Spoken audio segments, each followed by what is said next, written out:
অনেক দিন ধরে ভাবছিলাম কোরিয়ান নুডলস ট্রাই করবো, তাই আজকে বানিয়ে ফেললাম। নুডলসটা দেখতেই পাচ্ছ তোমরা। এই নুডলসটা ভীষণই হট ছিল, আমি বুঝতে পারিনি এতটা হট হবে। Veg noodles. তোমরা এরকম দুটো পাউচ পাবে ভিতরে। তো আম, জল গরম করতে দিয়ে দেবে, তার মধ্যে ম্যাগিটা দিয়ে দেবে। ম্যাগিটা জাস্ট 5 to 6 মিনিটস হতে দেবে, বয়েলিং ভালো করে।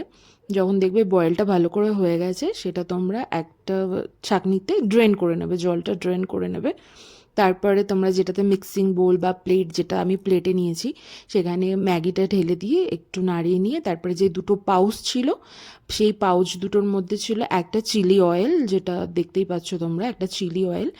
এটা আমি বুঝতে পারিনি যে এতটা ঝাল হবে, আগে রিয়াকশান তোমরা দেখতেই পাবে। তো চিলি অয়েলটা দিয়ে নিলাম ভালো করে। তারপরে যেই মশলার পাউচটা ছিল সেটা দিলাম। ওই মশলার পাউচে অনেক কটা মশলা ছিল, প্লাস ওর মধ্যে সিসমি সিড ছিল, অনেক কিছু ছিল।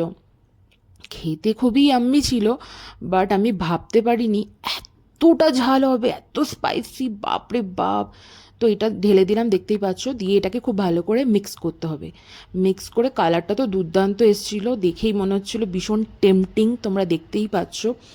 ভীষণই সুন্দর খেতে ছিল, বাট যারা খুব ঝাল খেতে পছন্দ করো, আমার মনে হয় তাদের জন্য বেস্ট এটা। দেখো আমি এটা খাচ্ছি, তো আমি তারপরে রিয়াকশানটা দেখবে। তোমাদের যদি ভিডিওগুলো আমার ভালো লাগে, তো লাইক, ফলো, শেয়ার, সাবস্ক্রাইব করতে অবশ্যই ভুলো না একদমই, আরও নতুন নতুন ভিডিও দেখার জন্য। তো দেখো আমি খেয়ে তো ভীষণ ভালো বলছি, সত্যিই খুব সুন্দর হয়েছিল।